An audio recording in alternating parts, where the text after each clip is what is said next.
आज का प्रातः क्लास है 19/12/67।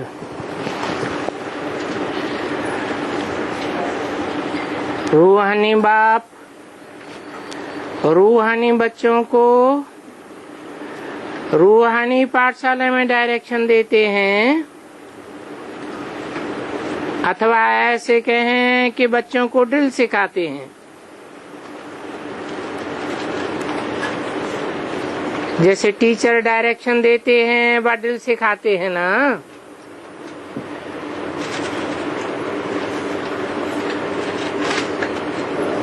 तो ये रूहानी बाप भी बच्चों को डायरेक्शन देते हैं।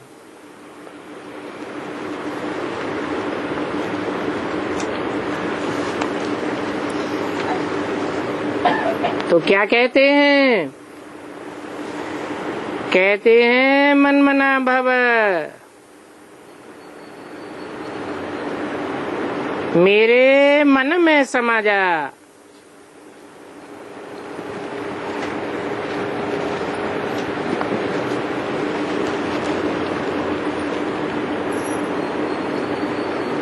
अब रूहानी बाप है शिव,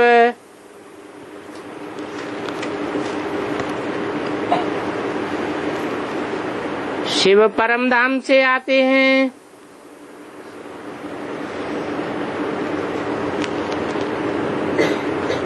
परम धाम में मन होता है क्या?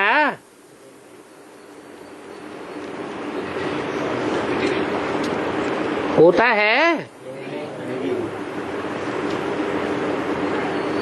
तो कैसे कहते हैं मेरे मन में समा जा, मन मना भव?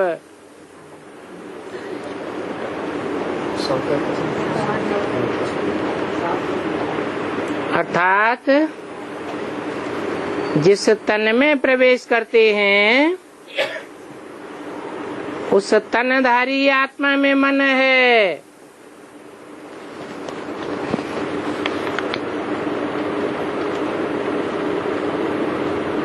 वो मन ही शिव बाप का मन है। अर्थात शिव बाप का मन का संकल्प और जिस तन में प्रवेश करते हैं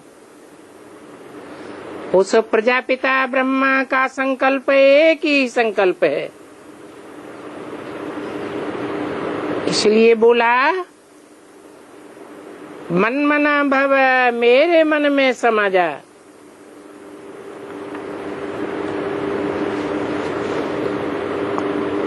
जैसे कि वो टीचर्स कहते हैं दुनियावी, अटेंशन प्लीज,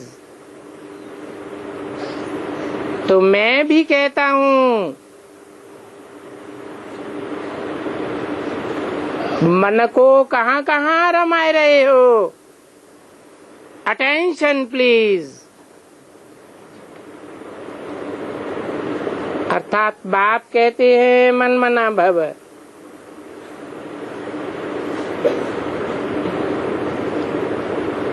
ये जैसे कि हर एक अपने पर मेहर करते हैं, मेहरबानी करते हैं। बाप कहते हैं कि बच्चों माम एकम याद करो।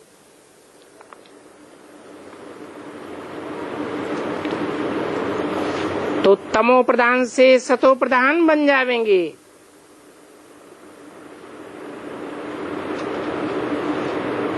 माम एकम का क्या मतलब हुआ?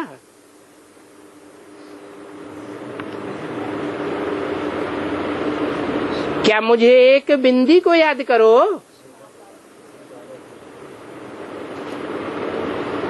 उस बिंदी का कैसे पता चलेगा कि कौन सी एक बिंदी को याद करें? जरूर पता तो तब चलेगा जब ये निश्चय बुद्धि हो कि वो एक तुरीय बिंदु जिसका नाम शिव है, वो किस तन में प्रवेश हो करके पतितों को पावन बनाता है। तमो प्रधान से सतो प्रधान बनाता है। ये रूहानी दिल तो रूहों को रूहानी बाप ही समझाते हैं और सिखाते भी हैं। वो सिखाने वाला है ही सुप्रीम टीचर। ऐसे नहीं कि सिखाने वाला ब्रह्मा या प्रजापिता ब्रह्मा है। वो कोई सुप्रीम टीचर नहीं है।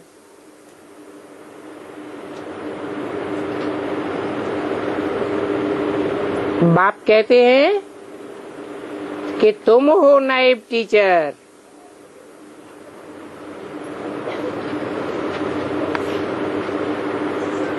तुम भी तो सबको कहते हो ना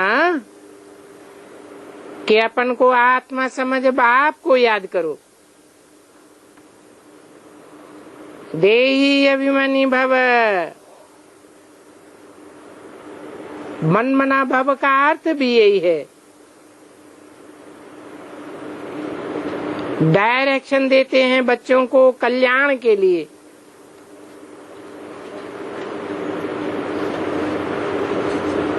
जो डायरेक्शन देते हैं उन्होंने कब किसी से सीखा नहीं है और तो सभी टीचर खुद सीख करके फिर सिखाते हैं। ये तो कहीं भी स्कूल आदि में पढ़ नहीं सकते हैं।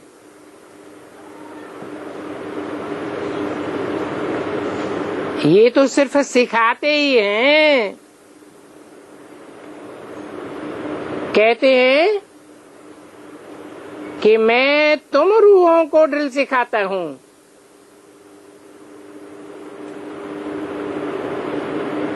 किसको सिखाता हूँ? तुम रूहों को, माना 500 करोड़ 700 करोड़ रूहें नहीं है, उनको नहीं सिखाता हूँ। है? तुम किससे कहा जाता है? जो सन्मुख होते हैं उनसे तुम कहा जाता है। तो बाप के सन्मुख कितने होकर के पढ़ते हैं? कोई लिमिट है? कोई लिमिट नहीं। जरूर लिमिट है। जो रूहानी बाप के रूहानी बच्चे हैं,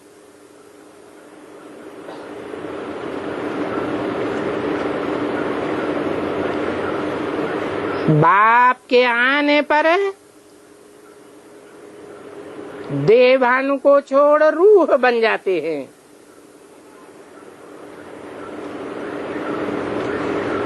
वो सब तो जिस्मानी बच्चों को जिस्मानी ड्रिल सिखाते हैं। उनको तो ड्रिल शरीर से ही करनी होती है।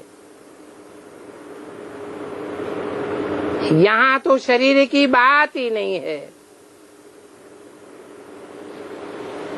बाप कहते हैं मेरा तो अपना कोई भी शरीर नहीं है। मैं तो ड्रिल सिखाता हूँ और डायरेक्शंस देता हूँ।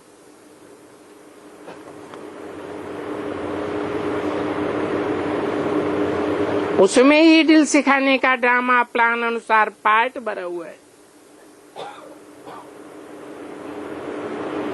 तो बाबा आते ही हैं ड्रिल सिखाने के लिए।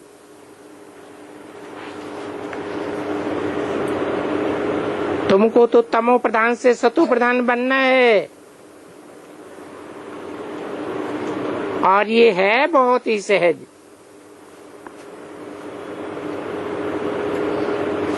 84 का चक्र तुम्हारी बुद्धि में है कि हम 84 का चक्कर लगा करके नीचे उतरे हैं। अब बाप कहते हैं तुमको वापस जाना है। ऐसा कोई भी गुरु अपने फॉलोअर्स को या अपने स्टूडेंट्स को नहीं कहेंगे कि हे रूहानी बच्चों, अब तुमको वापस घर जाना है। ये बात तो सिवाय रूहानी बाप के और कोई समझा ही नहीं सकते। बच्चे समझते हैं कि अभी हमको वापस जरूर जाना है। ये दुनिया अब तमो प्रधान बन गई है। हम तो सतो प्रधान दुनिया के मालिक थे,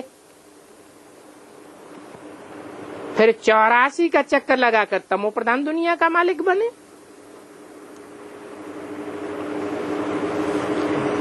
यहाँ पर तो दुख ही दुख है।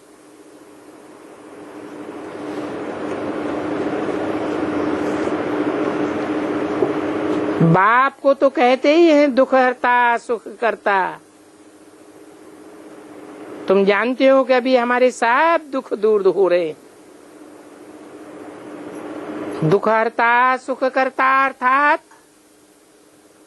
तमो प्रधान से सतो प्रधान बनाने वाला एक ही बाप है। तुम बच्चे समझते हो कि हमने तो बहुत ही सुख देखा है। एम ऑब्जेक्ट भी तुम्हारे सामने खड़ा है। वो तो है ही फूलों का बगीचा। अभी तो हम कांटों से फूल बन रहे हैं। भक्ति करने से तो हम कांटे ही कांटे बने। तुम तो ऐसे नहीं कहेंगे कि हम कैसे निश्चय करें। अगर संशय आता है तो विनश्चित हो जाएंगे। स्कूल में से पैर बाहर के लिए उठाया तो तुम्हारी पढ़ाई बंद हो जाएगी और पद भी विनश्यंती हो जाएगा। बहुत घाटा पड़ जाएगा। फिर प्रजा में भी कम पद पावेंगे।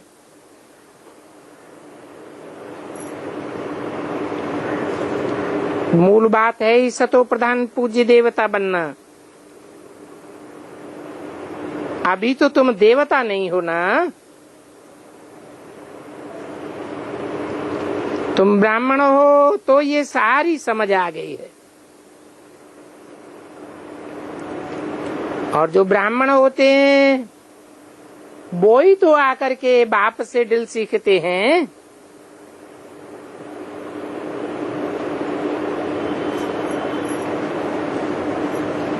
कब से सीखते हैं?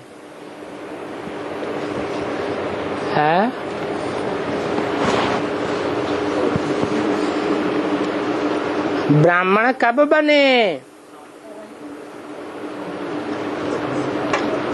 ब्रह्मा द्वारा ब्राह्मण बनते हैं। परंतु वो ब्राह्मण बाप से ड्रिल कब से सीखते हैं?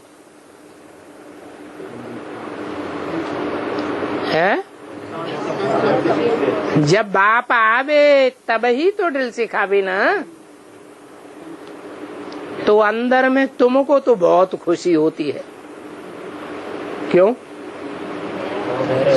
है?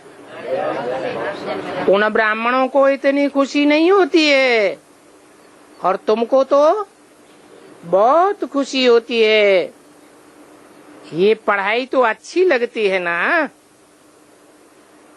भगवान वाच है, बल उन भक्तों ने तो कृष्ण का नाम डाल दिया है। किन्होंने डाल दिया है? कब डाल दिया है? क्या द्वापर कलयुग में डाला? यह संगम युग में ही शूटिंग पीरियड में डाला। तो जिन्होंने डाला वो भक्त हैं या ज्ञानी हैं?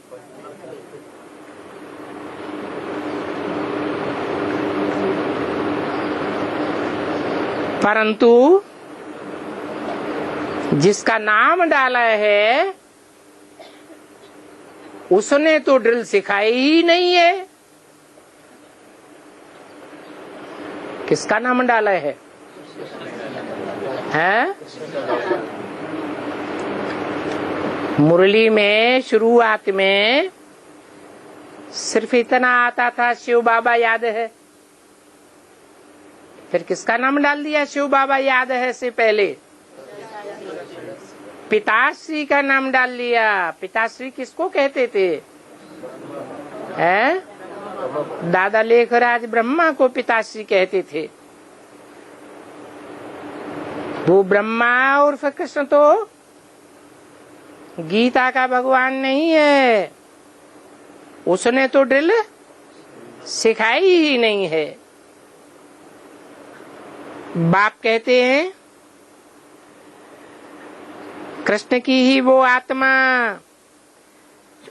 जो कि भिन्न नाम रूप धारण करके अब पतित बनी है, उनको ही अब ड्रिल सिखाते हैं।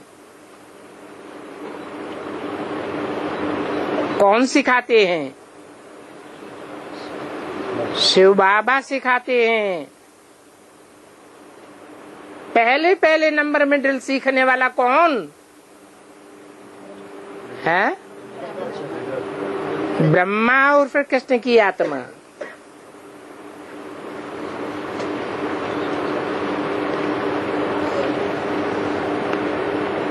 खुद तो ड्रिल नहीं सीखते हैं और सभी तो कोई न कोई से सीखते जरूर हैं। ये तो है ही सिखाने वाला रूहानी बाप। वो रूहानी बाप ही तुमको सिखाते हैं, तुम फिर औरों को सिखाते हो। तुम 84 जन्म लेकर के पतित बने हो। क्या तुम पूरे 84 जन्म लेकर के पतित बने हो? अभी तो फिर से पावन बनना है। इसके लिए ही रूहानी बाप को याद करो। भक्ति मार्ग में तो तुम गाते ही आए हो पतित पावन। अभी भी तुम वहीं पर जाकर के देखो। क्योंकि तुम तो राज ऋषि हो ना,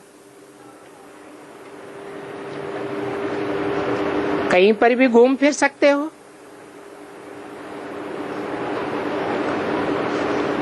तुमको कोई भी बंधन नहीं है।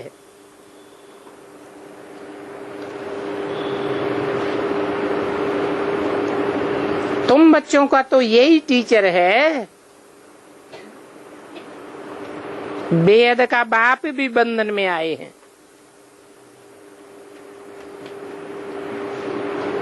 बाप भला बच्चों से पढ़ाई का उजूरा कैसे लेवें? टीचर का ही बच्चा होगा तो मुफ्त में ही पढ़ेगा। तो यहाँ भी तुम सब मुफ्त में ही पढ़ते हो। क्यों? क्यों मुफ्त में पढ़ते हो? क्योंकि तुम सब जिस टीचर से पढ़ते हो उसी के बच्चे हो। ऐसे मत समझो कि हम कुछ देते हैं तो वो हमारी फीस है। तुम तो कुछ भी नहीं देते हो, ये तो तुम रिटर्न में लेते हो। मनुष्य दान पुण्य करते हैं तो समझते हैं हमको दूसरे जन्म में रिटर्न मिलेगा, तो लेने के लिए ही तो दान पुण्य करते हैं ना। 19/12/67 की वाणी का दूसरा पेज। उससे तो अल्पकाल क्षण भंगुर सुख मिलता है। किससे? भक्ति मार्ग में जो गुरुओं के थ्रू देते हैं उससे अल्पकाल क्षण भंगुर सुख मिलता है, एक जन्म का ही रिटर्न मिलता है। और उसकी शूटिंग भी कहाँ होती है? किनके द्वारा शूटिंग होती है? हैं? उन तथाकथित ब्राह्मणों के द्वारा शूटिंग होती है जो बाप को जानते ही नहीं है। दान लेते तो है ना कि नहीं लेते हैं? लेते तो हैं, परंतु लेने वाले ब्राह्मण खुद ही बाप को नहीं जानते, तो बाप के पास पहुंचेगा कहां से? तो इनडायरेक्ट हो जाता है। बल उन ब्राह्मणों के द्वारा मिला हुआ भी, लिया हुआ भी दूसरे जन्म में मिलता तो है ना। है? मान लो सन 76 से पहले ब्राह्मणों के द्वारा दान लिया गया तो उसका रिटर्न मिलता है या नहीं मिलता है? 84 जन्मों के लिए मिलता है या सिर्फ एक भविष्य जन्म में मिलता है? एक जन्म में ही मिलता है। क्या मिलता है?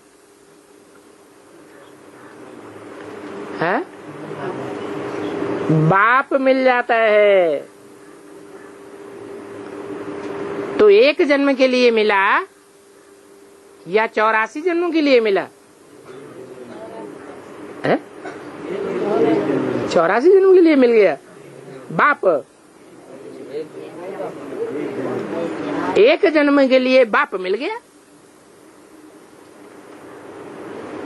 फिर बाप से पढ़ाई पढ़ते हैं तो 84 जन्म का वर्षा प्राप्त कर लेते हैं।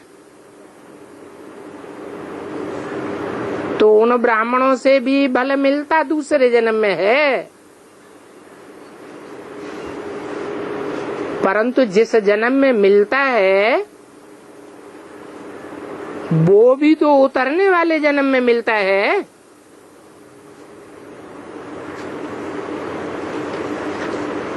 सीढ़ी तो उतरते ही आते हैं ना।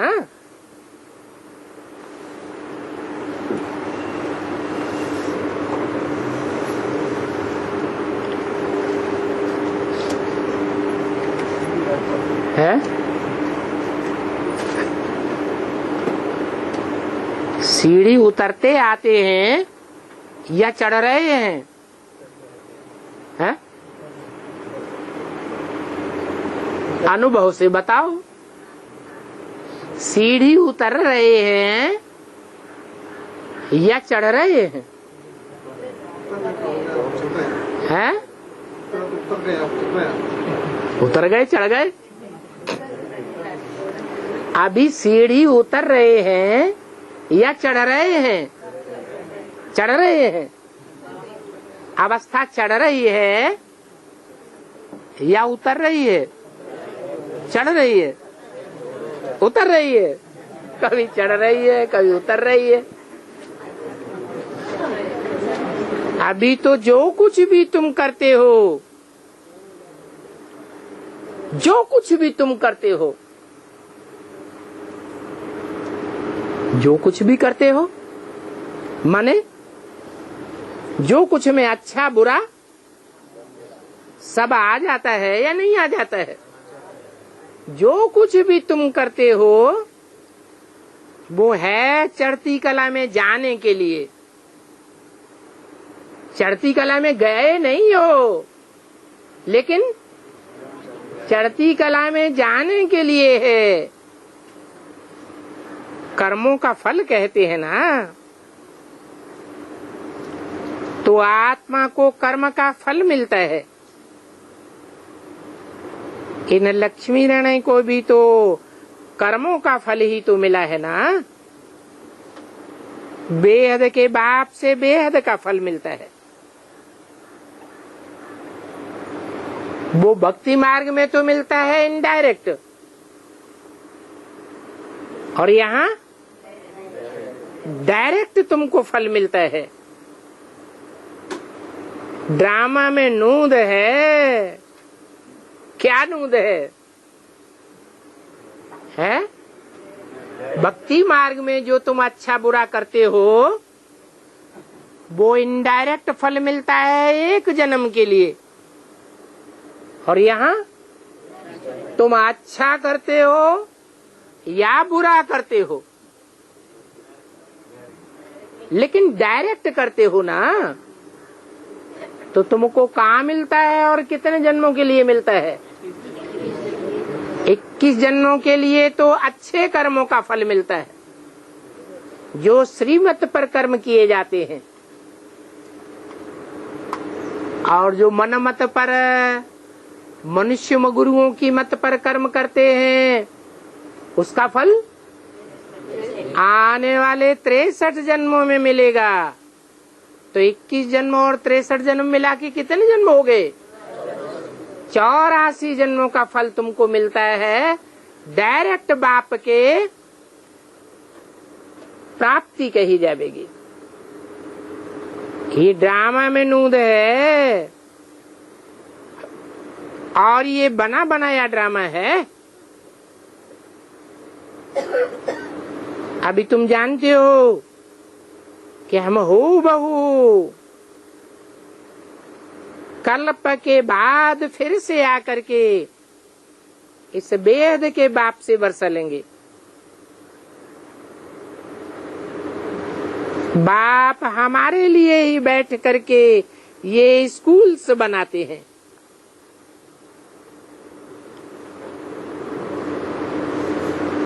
उस गवर्नमेंट के तो जिस्मानी स्कूल होते हैं, और बाप हमारे लिए रूहानी स्कूल्स बनाते हैं, जो कि भिन्न भिन्न प्रकार से आधा कल्प में पढ़ते ही आए हो जिस्मानी स्कूलों में। अब बाप तो सभी दुख 21 जन्मों के लिए दूर करने के लिए पढ़ाते हैं। वहां तो है राजाई, मगर उस राजाई में भी नंबरवार तो होते ही है ना। जैसे यहाँ पर भी राजा रानी, वजीर, प्रजा आदि सब कुछ होते हैं, परंतु ये तो पुरानी दुनिया है। पुरानी दुनिया तो बहुत मनुष्यों की है, और नई दुनिया में तो बहुत थोड़े होंगे। वहां पर तो सुख बहुत होगा। वहां तुम विश्व का मालिक बन करके राज्य करते हो। राजाएं, महाराजाएं वहां सब हो करके गए हैं। वो कितनी खुशियां मनाते हैं, परंतु बाप कहते हैं उनको तो फिर भी नीचे गिरना ही है, और गिरते तो सभी हैं। देवताओं की भी धीरे धीरे गिरती कला होती रहती है, परंतु वो रावण राज्य में नहीं होते हैं, इसलिए वहां तो सुख ही सुख होता है। यहाँ पर तो रावण राज्य है। तो तुम जैसे ही चढ़ते हो वैसे ही फिर गिरते भी हो। आत्माएं भिन्न भिन्न नाम रूप धारण कर नीचे उतरती आती हैं। ड्रामा के प्लान अनुसार कल पहले मुआफिक गिर करके तमो प्रधान बन गए हैं। काम चिच्छा पर चढ़ने से ही दुख शुरू होता है। अब है अति दुख, फिर वहां पर होगा अति सुख। उन गुरुओं का तो है ही हठ योग। तुम तो राज ऋषि हो, तुम कोई से भी पूछ सकते हो कि रचयिता और रचना के आदि मध्य अंत को जानते हो? कौन है रचयिता और कौन है रचना? उन गुरुओं से जाके पूछो तो क्या कहेंगे? जानते हैं या नहीं जानते हैं? नहीं जानते हैं कि रचयिता कौन है और रचना कौन है। या तो झूठ बता देंगे। क्या झूठा बतावेंगे? हैं कि नई दुनिया में कृष्ण रचना है, पहला पत्ता है। फिर पूछो उसको जन्म देने वाला रचयिता कौन है, तो बतावेंगे? जानते ही नहीं है। पूछेंगे भी वो ही जो कि जानते होंगे, और खुद ही नहीं जानते होंगे तो पूछेंगे कैसे? तुम जानते हो कि ऋषि मुनि आदि कोई भी त्रिकालदर्शी नहीं थे। बाप हमको त्रिकालदर्शी बनाते हैं। हम जानते हैं कि भूतकाल में हमने कितने जन्म लिए, अभी वर्तमान संगम युग में हम कितने जन्म लेते हैं, और भविष्य आने वाले कल्प में हम कितने जन्म लेंगे। तो तुम तीनों कालों को जानने वाले त्रिकालदर्शी हो। इसलिए कहते हैं कि बाप हमको त्रिकालदर्शी बनाए रहे। ये बाबा जो कभी विश्व का मालिक था, उनको भी तो ये ज्ञान नहीं था। कौन सा बाबा?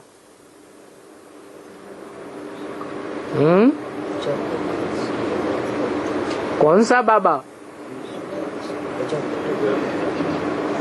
यह प्रजापिता के लिए कहते हैं, ब्रह्मा के लिए कहते हैं। ये बाबा जो कभी विश्व का मालिक था, उनको भी तो ये ज्ञान नहीं था। ब्रह्मा बाबा कभी विश्व का मालिक था? नहीं था। है? सतयुग का मालिक होता है। सतयुग के मालिक होने से पहले वो आत्मा होती है संगम में कि नहीं होती है? तो कहाँ होती है? विश्व के मालिक में प्रवेश करके होती है। तो उस तन में दोनों ही भागीदार हुए या नहीं हुए? हैं? दोनों ही भागीदार हुए। इसलिए बोला विश्व का मालिक था। पहले इनको भी ज्ञान नहीं था। इस जन्म में भी 60 वर्षों तक ज्ञान नहीं था। क्या 60 वर्ष कैसे है?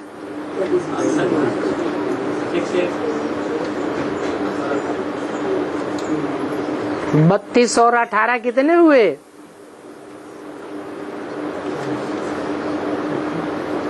हैं? 50। और फिर तमो प्रधान से सतो प्रधान बनने में कितना टाइम लगता है?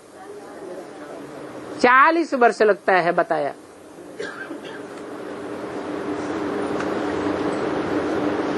तो कहां तक की बात है?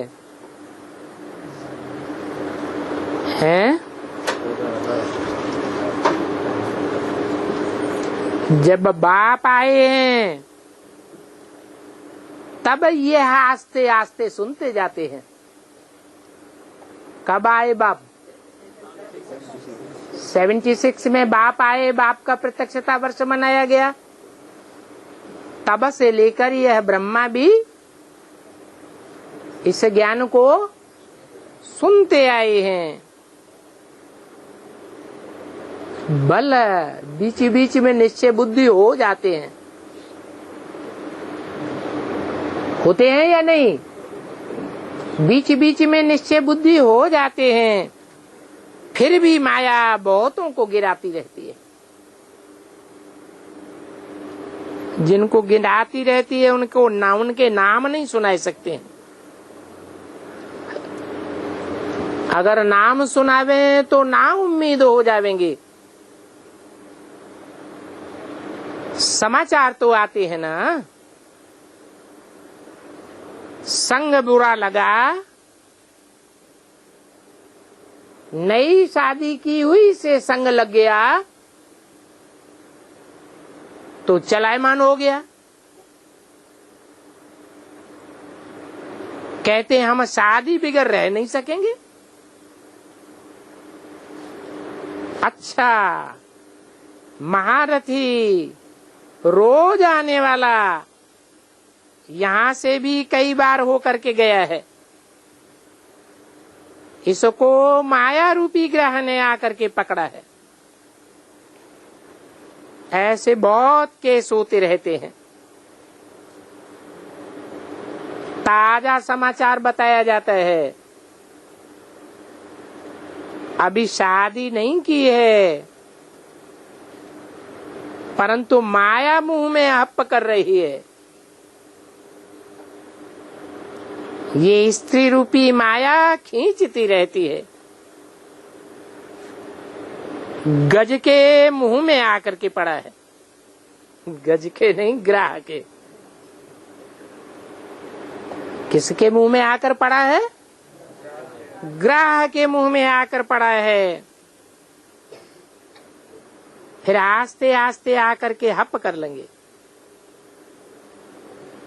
कोई गफलत करते हैं या देखने से चलायमान होते हैं, समझते हैं हम बहुत ऊंचे से एकदम खड्डे में गिर पड़ेगा। कहेंगे बच्चा तो बहुत अच्छा था, अब बेचारा गया। अरे सगाई हुई और यह गया। बाप तो बच्चों को सदैव लिखते रहते हैं, जीते रहो। कहाँ माया का वार जोर से न लग जाए। शास्त्रों में भी तो ऐसी कुछ बातें हैं ना। अभी की ही बातें गाई जावेंगी तो पुरुषार्थ कराते रहते हो। ऐसा न हो कहाँ माया रूपी ग्रह पकड़ ले तो किस्म किस्म से माया पकड़ती है। मूल है काम महाशत्रु। इस काम महाशत्रु से बड़ी संभाल करनी है। पतित दुनिया सो फिर पावन दुनिया कैसे बन रही है ये तुम देखते हो। मुझने की बात नहीं है। सिर्फ अपन को आत्मा समझ बाप को याद करने से सब दुख दूर हो जाते हैं। बाप ही पतित पावन है। ये है योग बल। भारत का प्राचीन राजयोग बहुत मशहूर है। समझते हैं क्राइस्ट से 3000 वर्ष पहले पैराडाइज था।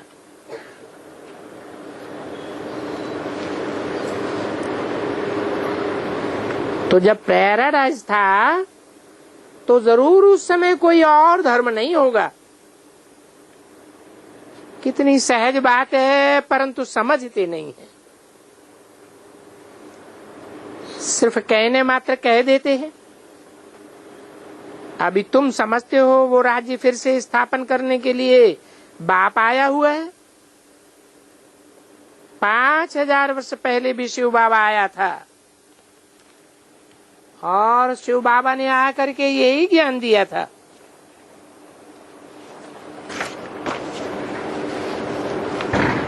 जैसे आप दे रहे हैं। 19/12/67 की वाणी का 3रा पेज। बाप खुद भी कहते हैं, मैं कल्प कल्प के संगम युग पर साधारण तन में आकर के राजयोग सिखाता हूं।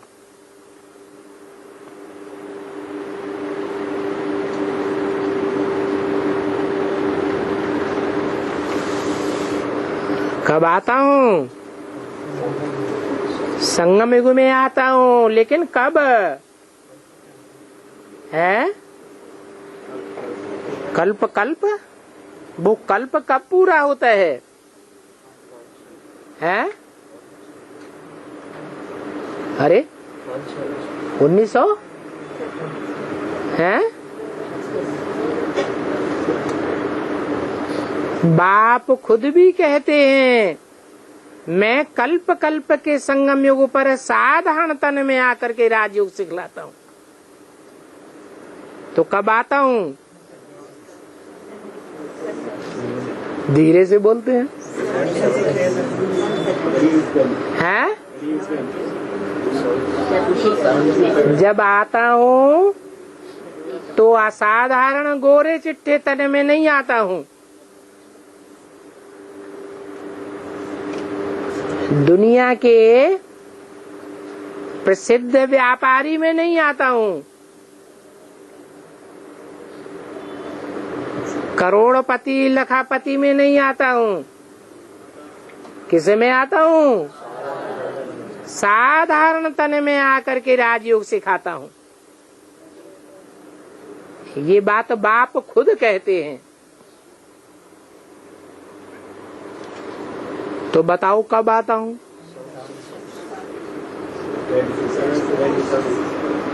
कहें 36 में आया।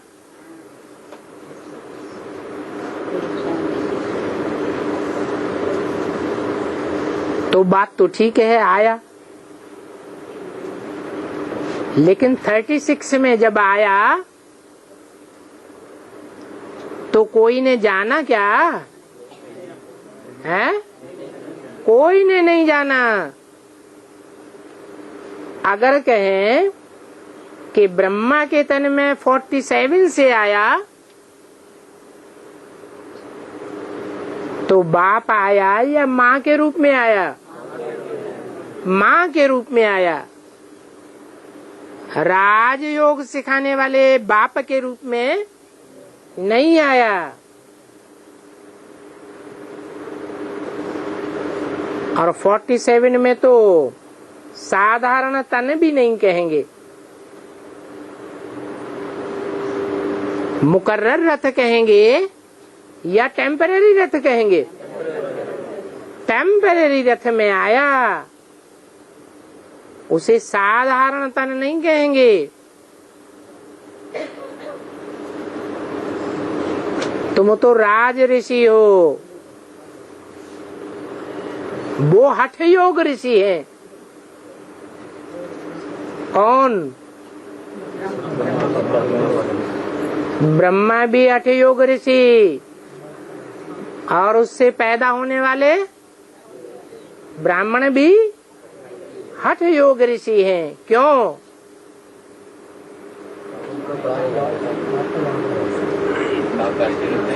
क्योंकि बाप ही राजयोग सिखाते हैं और वो बाप को जानते ही नहीं हैं।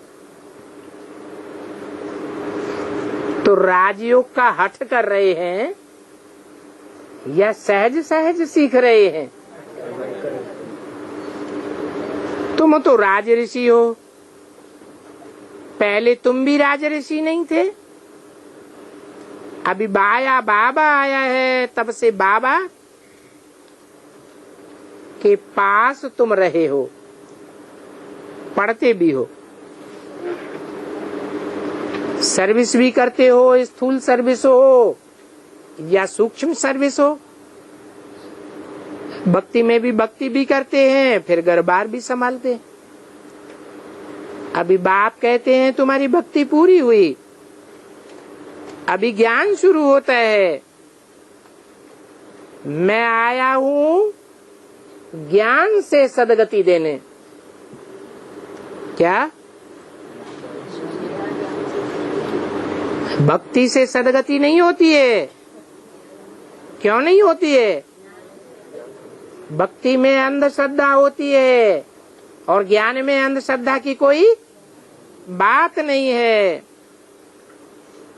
हर बात का प्रूफ और प्रमाण ज्ञान में होता है। तो अंधश्रद्धा वाली भक्ति से दुर्गति होती आई है। तुम्हारी इस बात का अपोजिशन बहुत होगा। जिनको ज्ञान का पता ही नहीं है तो जरूर तुम्हारी बातें सुन करके फटकेंगे और वो फटकने वाले अनेक प्रकार के विघ्न भी जरूर डालेंगे। तब तो द्रौपदी का मिसाल है, तुम सब द्रौपदियां हो। शास्त्रों में तो उल्टा लिख दिया है कि द्रौपदी को 5 पति थे।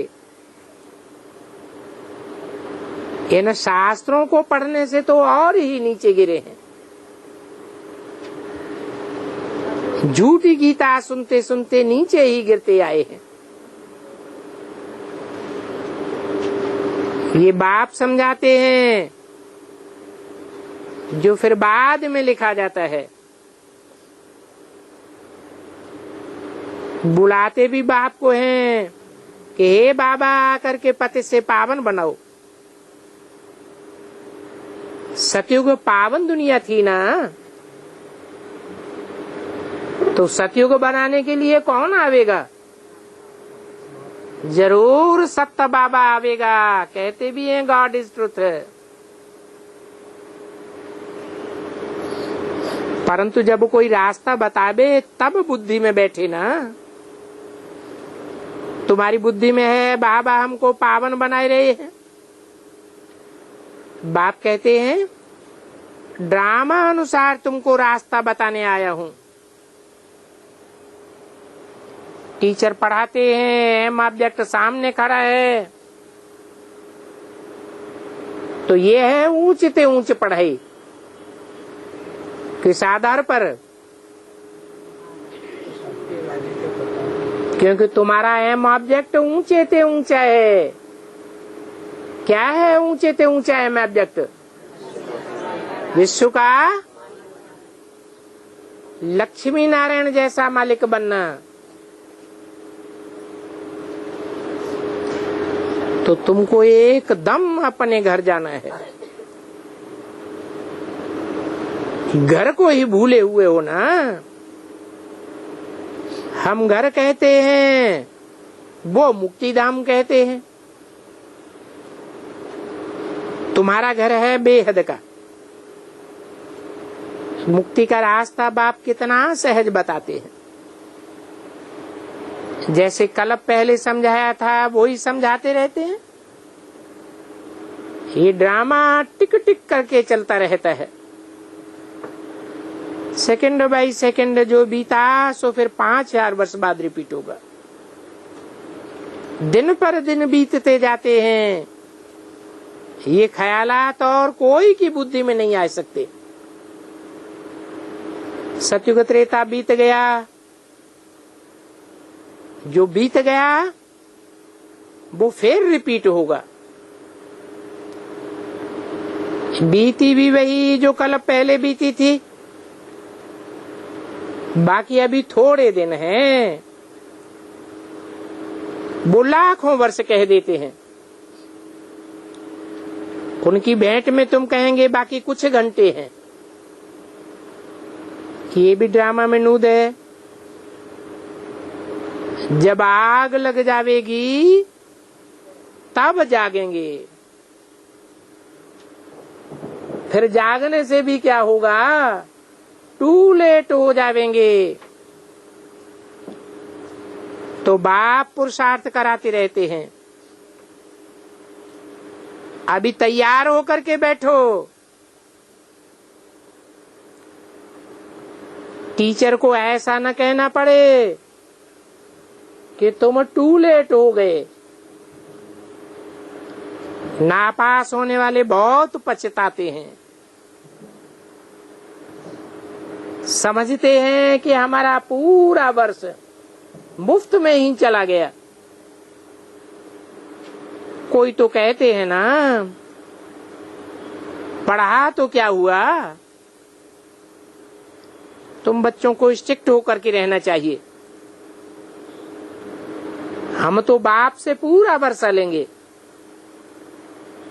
अपने को आत्मा समझ बाप को याद करना है। अगर इस बात में कोई तकलीफ होती है तो बाप से पूछो। यही मुख्य बात है। बाप ने आज से 5000 वर्ष पहले भी कहा था, माम एकम याद करो।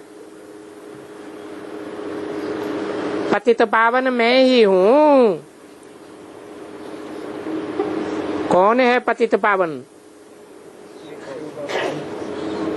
जो कहा था, कहने वाला है।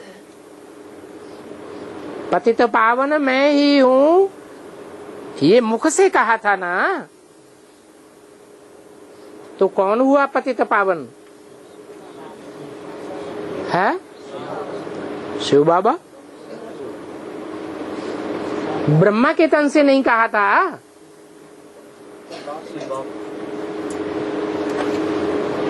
ब्रह्मा के तन से कहा तो था। ये है तो वो ही मुरली, लेकिन जिस तन से कहा था वो तन खुद ही है लोप हो गया, और पतित से पावन कोई बना नहीं।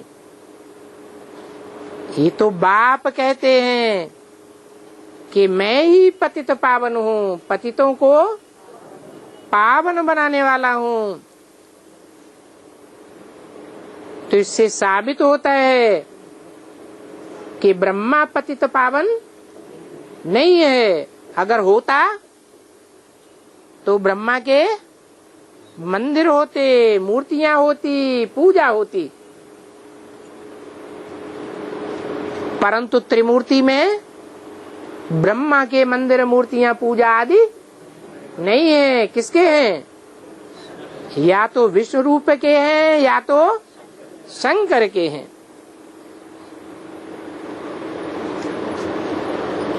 परंतु विष्णु को बाप तो नहीं कहेंगे। सबका बाप तो मैं ही हूँ। ये कृष्ण तो सभी का बाप नहीं है। कितनों का बाप है? ये कृष्ण की आत्मा कितनों का बाप है? कहेंगे चंद्रवंशियों का बाप है। सबका बाप, सारी विश्व आत्माओं का, सभी धर्म वालों का बाप नहीं है। तुम शिव की, कृष्ण की पुजारियों को ये ज्ञान दे सकते हो। आत्मा पूजी नहीं बनी होगी तो कितना भी उनसे माथा मारो वो समझेंगे नहीं। अभी वो नास्तिक बनते हैं। शायद आगे चल करके आस्तिक बन जावे। समझो, शादी करके कोई गिर जाता है, फिर आकर के ज्ञान उठावे, फिर घाटा क्या होगा? पद बहुत कम हो जाएगा, वर्षा बहुत कम मिलेगा, क्योंकि साबित हो गया कि बुद्धि में दूसरे की याद करके बैठा।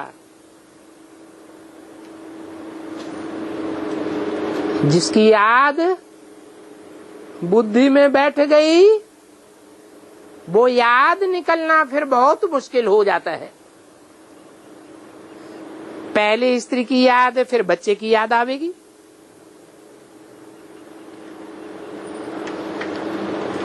बच्चे भी स्त्री से जास्ती याद आते हैं, क्योंकि बहुत समय की याद होती है ना।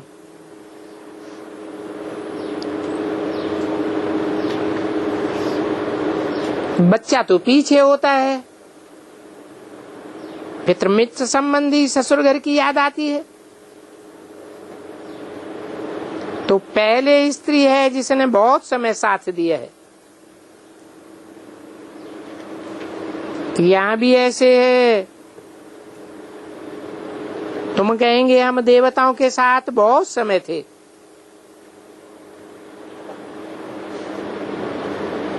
ऐसे तो कहेंगे शिव बाबा के साथ बहुत समय से प्यार है, जिसने 5000 वर्ष पहले भी हमको पावन बनाया था। वो बाप कल्प कल्प आकर के हमारी रक्षा करते हैं, तब तो उनको दुख हरता सुख करता कहते हैं। तुमको तो बड़ा लाइन क्लियर बनना है। इसका क्या मतलब है? हैं? क्लियर लाइन का क्या मतलब है?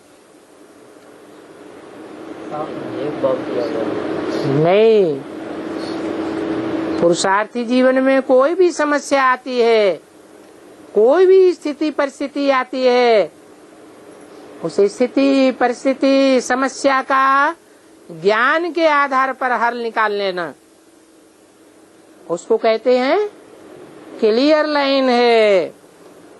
बाप कहते हैं ना, आंखों से जो कुछ तुम देखते हो ये तो कब्र दाखिल हो जाना है। अभी तुम संगम युग पर हो, अमरलोक आने वाला है। अभी हम पुरुषोत्तम बनने के लिए पुरुषार्थ कर रहे हैं। ये है कल्याणकारी पुरुषोत्तम संगम युग। दुनिया में देखते रहते हो क्या क्या हो रहा है। अभी बाप आया हुआ है तो पुरानी दुनिया भी खत्म होने वाली है। आगे चल के बहुतों को ख्याल में आवेगा कि जरूर इस दुनिया में कोई आया हुआ है जो इस दुनिया को चेंज कर रहा है।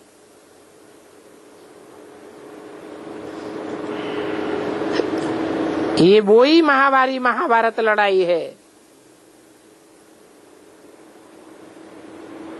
अभी तुम कितने समझदार बनते हो। ये बड़ी मंथन करने की बातें हैं। अपना श्वास वृथा नहीं गंवाना है। मनुष्य समझते हैं यज्ञ तप आदि करने से आमदनी भी होगी और श्वास भी सफल होगा, परंतु भक्ति मार्ग में कुछ भी सफल नहीं होता है। श्वास सफल होती है ज्ञान से, और ज्ञान सिर्फ एक से आता है और भक्ति अनेकों से आती है। अच्छा, मीठे मीठे रूहानी बच्चों को रूहानी बाप का याद प्यार। Good morning.